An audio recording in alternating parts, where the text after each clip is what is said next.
لال کتب یہ کوئی ادبی لحاظ تو نہیں ہے، ہو سکتا ہے ٹھیک ہو ہاتھ کھولنا، لیکن ایک غلام کی کیا عادت ہونی چاہیے کہ وہ اپنے دونوں ہاتھوں کو باندھ کے کھڑے. وہ ایک لمحہ خدا نے پتہ نہیں خدا نے عطا کیا یا کیسے ہوا، میں نے اسی نماز میں ہاتھ باندھ لیے، ساری جماعت پیچھے کھڑی تھی، کسی شخص نے اعتراض نہیں کیا، کسی شخص نے اعتراض نہیں کیا. میں نے خود احتراماً اور شرمن پوچھ لیا کہ یہ وہ ایسا سلسلہ، میں نے تو ایسا سوچا، تو میرے خیال میں تو ہاتھ باندھنا ہی ٹھیک ہے یار، غلام کو تو ایسے ہی کھڑے ہونا چاہیے. انہوں نے کہا جی ہماری طرف سے آپ ہاتھ سر پہ رکھیں، ہمیں تو کوئی اعتراض نہیں ہے، ہمارا پرابلم تو یہ ہے کہ جماعت پہ وقت پہ آیا کریں، آپ لیٹ کرتے ہیں ہمیشہ جماعت. ایسا سمپل، نماز کے لیے آیا کریں آپ، اور نماز دیر نہ کیا کریں، اول وقت میں پڑھا کریں آپ، یہ زیادہ اچھا ہے. ہاتھوں کا پرابلم ہمارا نہیں ہے. سو اگر رک جائے نا انسان تو پھر اسی جگہ کھڑا رہتا ہے، پھر وہ اختلاف پر ہے. اگر آپ رکے نہیں، آپ نے اپنے قلب کو بھی جواب دیا اور آپ نے اپنے قلب کو ریشنل کرتے ہوئے ریفرنس صحابہ کی طرف لے جائیں اور پھر حکم اور سنت کی طرف آ جائیں تو ایک سیکوینس بن جاتی ہے. جب تک یہ سارا معاملہ ترتیب سے تبدیل نہ ہو تب تک آپ وہاں ایمانداری سے کھڑے رہیں، لیکن ود اے نیت آف کہ میں اوپن ہوں، بالکل مجھے جو ہی بہتر اطلاع ملے گی میں اپنے آپ کو تبدیل کروں.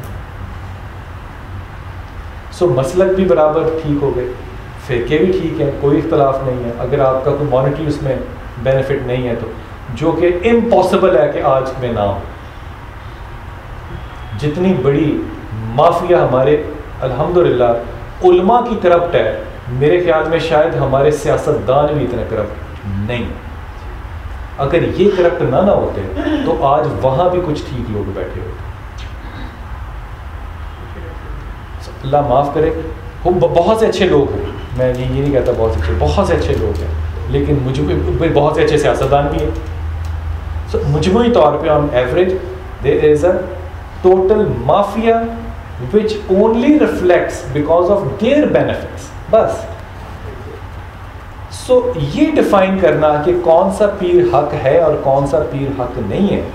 پیری کا انسٹیٹیوشن بنا ہی اس لیے ہے کہ وہ آپ کو میٹا فزکس مذہب کی سمجھائے. وہ آپ کو یہ نہیں سمجھائے گا کہ نماز پڑھنی ہے. نماز پڑھنی ہے آپ نے اللہ کے واسطے، اللہ نے آپ کو حکم دیا ہوا ہے 1500 سال سے نماز پڑھنی ہے، وہ ضرور آپ پڑھیں.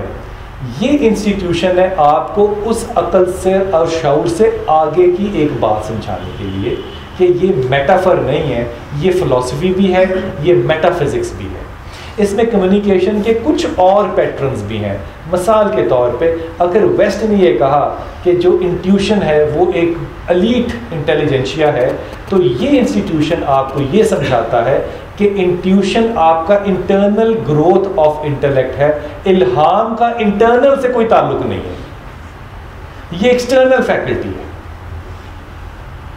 سو آپ کو الہام سمجھنے کے لیے اس انسٹیٹیوشن کے پاس جانا پڑے گا.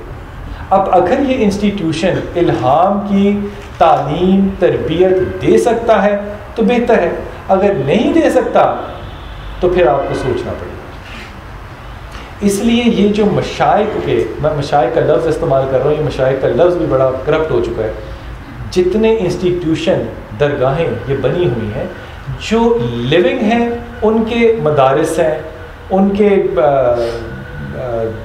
کیا کہتے ہیں خانقاہیں ہیں. جو زندہ نہیں ہیں ان کے مزار ہیں. ٹیچنگ تو وہی ہو رہی ہے نا، وہ حیات ہیں، وہ بھی اللہ کی نظر میں حیات ہے. فیض وہاں سے بھی ملتا ہے، فیض یہاں سے بھی ملتا ہے. یہ فیض مجھے سمجھ میں آتا ہے، میری لاجیکل ڈومین میں ہے. وہ فیض میری لاجیکل ڈومین میں نہیں ہے. وہ فیض جو ہے وہ میری ایک فلسفیکل ڈومین میں ہے، میری زیادہ بڑی عقل والی ڈومین میں ہے. سو یہ رینج ہے دونوں انسٹیٹیوشنز کی. جس طرح کہنا چاہیے کہ آپ کی پروگریشن ہو رہی ہے from lower level of education towards higher level of education. ظاہر ہے جہاں پہ ہائر لیول آف ایجوکیشن ہوگا وہاں پہ معاملہ منطق پہ تو ختم اور شروع نہیں ہوگا نا. وہاں پہ منطق اور ادراک اور ریشنالٹی پیچھے رہ جائیں گی. یہ ٹولز بھی نہیں استعمال ہو سکتے, یہ ٹول کے طور پہ بھی نہیں استعمال آپ کر سکتے. پھر آپ کا ٹول بھی چینج ہو جائے گا, پھر آپ کا ٹائم فریم چینج ہو جائے گا, پھر آپ کا اسپیس کا پرسیپشن جو ہے اس میں XYZ نہیں ہوگا. سو ان انسٹیٹیوشنس کو کیونکہ ہم سمجھ نہیں پاتے, اس لیے ہو سکتا ہے ہماری یہ بات جو ہے وہ شاید ہمارے لبوں سے ضرور نکلتی ہے کہ ہم اس کو کنڈیم کر دیتے ہیں. میں اس بات کو جسٹیفائی نہیں کر رہا کہ تصویر رکھنے سے برکت ہوتی ہے. No, I am not doing that. میں اس کو ایز اے انسٹیٹیوشن آپ کو صرف ڈبیٹ کر رہا ہوں کہ یہ انسٹیٹیوشن بنیادی طور پہ جو پیروں کا تھا, جو مشائخ کا تھا, جو شیخوں کا تھا, یہ ٹاپ انٹلیکٹس آف ریلیجن. یہ صرف اسکالرز نہیں ہیں, یہ اسکالرز اینڈ بیونڈ ہے. اگر وہ انسٹیٹیوشن کرپٹ ہو گیا تو وہ ٹھیک ہے, وہ ایک الگ بات ہے, وہ ایک الگ بات ہے. اسکالرز کا بھی تو انسٹیٹیوشن کرپٹ ہوا ہے نا.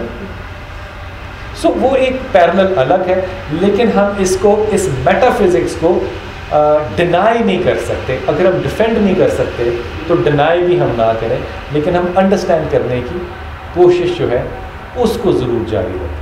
وما علینا الا البلاغ. We'll go for any question.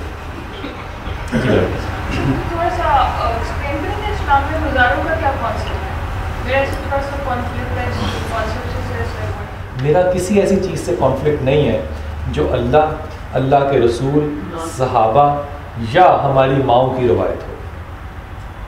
اب میں اس بات پہ بڑا ہی زیادہ متفق ہوں کہ ارسپیکٹو آف کہ ہماری ماں حضرت عائشہ کی عمر کتنی ہے, اگر ہماری ماں عائشہ اس دنیا میں نہ ہوتی تو تقریباً 700 حدیث لکھنے والے علماء پیدا نہ ہوتے. اور جب میں 700 کا لفظ استعمال کر رہا ہوں تو خدا کے واسطے ذہن میں رکھنا کہ مکہ اور مدینہ جو ہے یہ کوئی لاہور شہر نہیں ہے.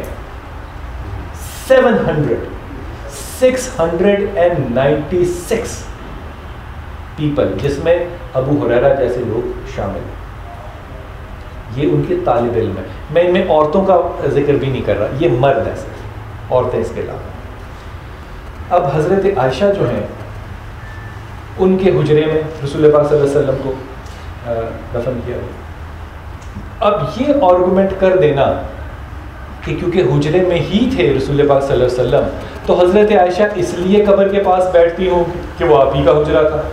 چلے مان لیا اس بات کو. حضرت عمر کو زخم لگے تو حضرت عمر نے عبداللہ کو بھیجا اور عبداللہ کو کہتے ہیں, اور غور کیجیے کیا عمر اجازت لے سکتا ہے کسی سے؟ مجھے تو یہ بات ہی نہیں سمجھ میں آتی کہ عمر کس سے اجازت مانگے. عمر نے عبداللہ کو بھیجا کہ عائشہ سے جا کے یہ پوچھو کہ اگر میں شہید ہو گیا تو کیا مجھے اجازت ہوگی وہاں دفن ہونے کی. عبداللہ نے جا کے پوچھا, عائشہ نے اس کو اجازت دی, اور عائشہ نے ایک بڑا خوبصورت جملہ بھی ساتھ بعد میں کہا کہ جب عبداللہ نے مجھ سے پوچھا تو مجھے اچھا نہیں لگا, کیونکہ میں نے یہ سوچا ہوا تھا کہ جگہ میں اپنے لیے رکھوں گی. پھر جب عمر کی یہ ریکویسٹ آئی تو میں نے پھر سوچا کہ شاید میری یہ حیثیت نہیں ہے, یہ عمر کی جگہ ہوگی, اسی لیے عمر نے بھیجا. اب اس کی کیئرفلنس دیکھو, اس نے جب کہا بیٹے سے کہ جب میرا جنازہ ہو تو جنازے کو لے نہ جانا اندر دھڑلے سے, پھر جنازہ باہر ہے. ہو سکتا ہے عائشہ نے ذہن بدل لیا ہو. پھر جنازہ, عمر کا جنازہ وہ پھر باہر رکھا, پھر عبداللہ اندر گئے, پھر کہتے ہیں پیاری ماں باپ کا جنازہ باہر پڑا ہے, اگر اب اجازت ہو تو آ جاؤ. پھر آپ اندر گئے. جب عمر اندر گئے تو عائشہ نہ آتی, عائشہ تب آتی تھی, لیکن عائشہ پردہ فرما.